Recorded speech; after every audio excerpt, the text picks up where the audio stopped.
Hello students, welcome to my channel. आज हम class 11th economics के एक और नए टॉपिक को पढ़ने जा रहे हैं जो है इकोनॉमिक प्रॉब्लम।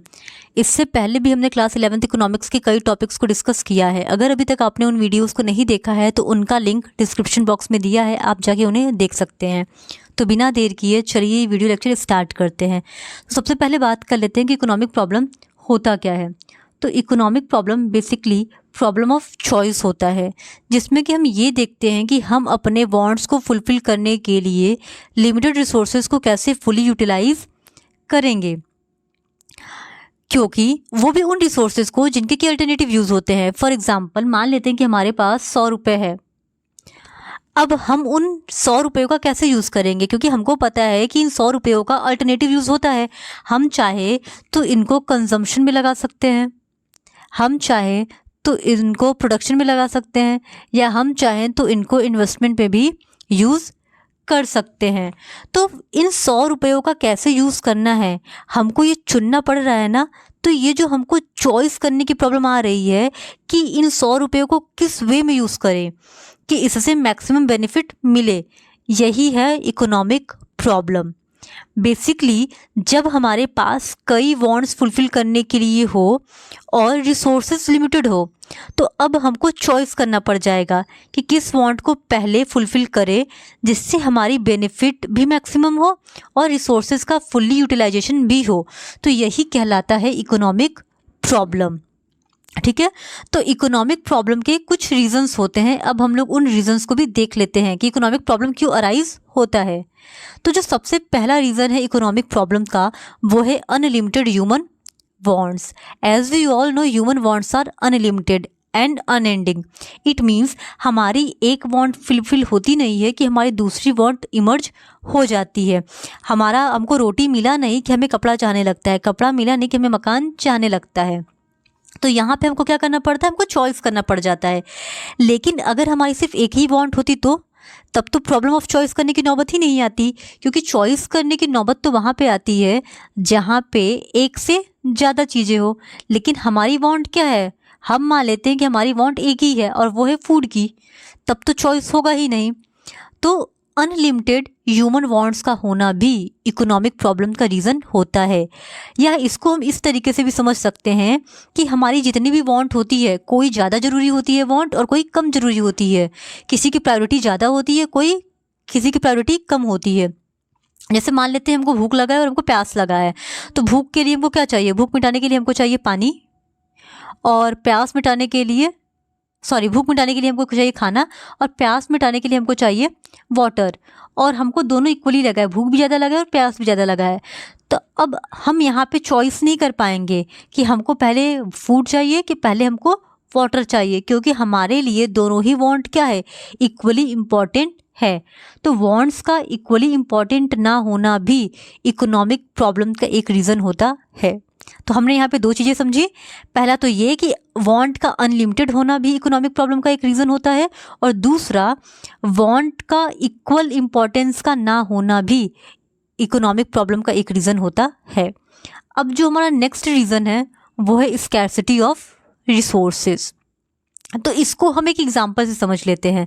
मान लेते हैं कि हमारे पास 100 रुपये है, हमारे पास 100 रुपये है और हमारी कई वांट्स हैं।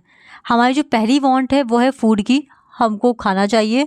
दूसरी वांट है हमारी वाटर की, यानी हमको पानी चाहिए प्यास बुझाने के लिए। जो हमारी तीसरी वांट है वो है पेन, हमको पढ़ने के लिए पेन चाहिए, लिखने के लिए पेन चाहिए। और जो चौथी वांट है वो है हमको दोस्तों के साथ पार्टी करना है। लेकिन मम्मी ने घर से 100 रुपये ही दे के भेजे हैं, और हमारी वांट क्या है, हमारी ये 4 वांट हैं।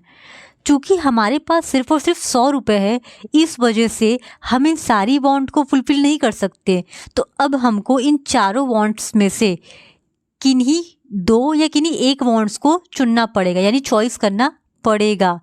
तो रिसोर्सेज का लिमिटेड होना भी या स्कैर्सिटी ऑफ रिसोर्सेज भी एक रीज़न होता है इकोनॉमिक प्रॉब्लम का, क्योंकि अगर रिसोर्स लिमिटेड नहीं होता तो हमारे जितने भी वांट्स होते हम सबको फुलफिल कर सकते थे, बट रिसोर्स क्या होते हैं, लिमिटेड। जैसे हमारे एग्जांपल में मम्मी ने घर से सिर्फ 100 रुपये दे के भेजा था। अगर मम्मी ने घर से 1000 रुपये दे के भेजा होता तो हम अपने सारी वांट्स को फुलफिल कर लेते। लेकिन यहाँ पे था क्या, हमारे पास सिर्फ और सिर्फ 100 रुपये था, यानी रिसोर्स क्या था, लिमिटेड था। इसी वजह से हमको चॉइस करना पड़ गया कि हम पार्टी करें, फूड पे खर्चा करें, पेन खरीदें, कि हम वाटर परचेस करें। ठीक है, तो स्कैर्सिटी ऑफ रिसोर्सेज भी एक रीज़न होता है इकोनॉमिक प्रॉब्लम का। अब जो नेक्स्ट प्रॉब्लम है, जो नेक्स्ट रीज़न है इकोनॉमिक प्रॉब्लम का, वो है अल्टरनेटिव यूज़ ऑफ रिसोर्सेज। अब अल्टरनेटिव यूज़ ऑफ रिसोर्सेज का क्या मतलब होता है, तो इसका मतलब होता है कि एक रिसोर्स कई वेज में या एक से ज़्यादा जगहों पे यूज़ किया जा सकता है। जैसे हमारे एग्जाम्पल में पैसा फूड में, क्लॉथिंग में, पार्टी में, पेंसिल खरीदने में, सब में यूज़ हो सकता था। लेकिन अगर हम पैसे की जगह कोई ऐसी रिसोर्स लेते जिसका अल्टरनेटिव यूज़ नहीं है, तो हमको प्रॉब्लम ऑफ चॉइस फेस ही नहीं करना पड़ता। मान लेते हैं हमारे पास जो रिसोर्स होता है उसका अल्टरनेटिव यूज़ नहीं होता। मान लेते हैं बॉडी लोशन। ठीक है, हमारे पास बॉडी लोशन है, तो बॉडी लोशन के केस में हमको ये नहीं चॉइस करना पड़ेगा कि बॉडी लोशन को कैसे यूज़ करें, क्योंकि बॉडी लोशन का तो सिर्फ एक ही यूज़ होता है। तो अगर बॉडी लोशन के कई यूज़ होते हैं तो उस केस में हमको चॉइस करना पड़ता कि बॉडी लोशन का बेस्ट यूज़ कौन सा है या बॉडी लोशन को किस वे में यूज़ करें। बट चूंकि यहाँ पे इसका सिर्फ एक ही यूज़ है तो प्रॉब्लम ऑफ चॉइस अराइज ही नहीं होगी। ठीक है, इसको एक और एग्जांपल से समझ लेते हैं। जैसे मिल्क है, अब इस मिल्क को हम कई वेज में यूज़ कर सकते हैं। इसके अल्टरनेटिव यूज़ हैं, चाहे तो हम मिठाई में यूज़ कर सकते हैं, मिठाई बनाने में। ठीक है, या तो हम डायरेक्ट इसको पीने में यूज़ कर सकते हैं, या तो हम इसका दही बना सकते हैं, या तो हम लस्सी बना सकते हैं। हमारे पास जो रिसोर्स है वो एक ही है, मिल्क, लेकिन इस मिल्क को यूज़ करने की जो वेज है वो क्या है, कई वेज है। तो अब यहाँ पे हमको चॉइस करना पड़ेगा कि मिल्क का मिठाई बनाएं, या डायरेक्ट पिएं, या दही बनाएं, या लस्सी बनाएं। तो ये जो हमको चॉइस करना पड़ रहा है ना कि हम उस मिल्क का क्या बनाएं, यही होता है प्रॉब्लम ऑफ चॉइस।